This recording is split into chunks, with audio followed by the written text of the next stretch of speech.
Hey guys, welcome back to DJ's Workshop. Today we're going to be working on the Eurovan. One thing that's happened recently is the washer fluid is no longer working and I'm not really hearing the motor running on there. So what I did was I picked up a new washer pump for this vehicle, and this is from VW Bilstein. This is what the pump looks like. It's just an inlet. Well, there's actually, the inlet there, and then two outlets, one for the front, one for the back, and a connector on here. So we're going to go ahead and take the old one out, and we'll pop this one in and see if that takes care of it. I did check the fuses ahead of time. Those are fine. So I'm going to assume that the pump has failed. This van's got a few years on it, so it's not uncommon for things to fail like that. So let's get in the engine compartment here, see where this is at, and we'll get it replaced.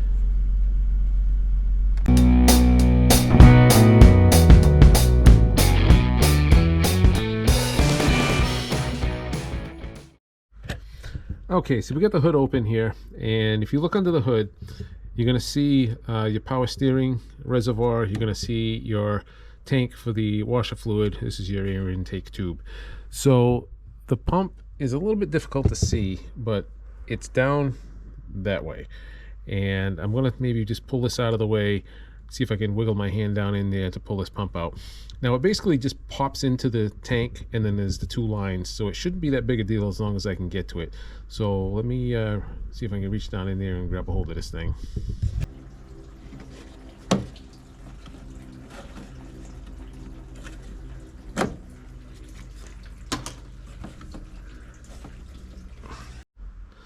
Okay, now one thing you can do to help you give you a little more room. This tube, if you twist it, it'll snap, and then you can pop it out. It's just held in there by a couple of lugs. So now that's going to give you a little more room to squeak your hand in there and do what you need to do.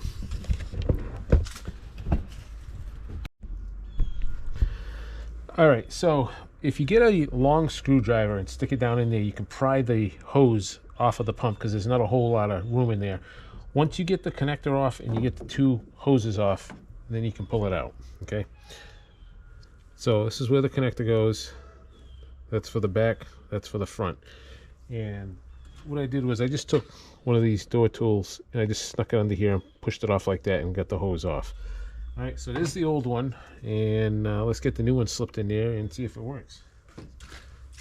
Okay, so I'm going to slip it back down in. I'm going to connect the front hose, then the back hose. We'll pop this into place, and then we'll put the connector on. Okay, so I got the new pump back in there, and I have the connectors, the connector put back on, and the hose is put back on. That's all set. Put that tube back in there, and then we'll just fill it up with some fluid, and then we'll give it a shot, see what happens. Okay, so we got the new pump in there, and the lines are connected, everything's all set. I filled it back up with fluid, so let's see if she works.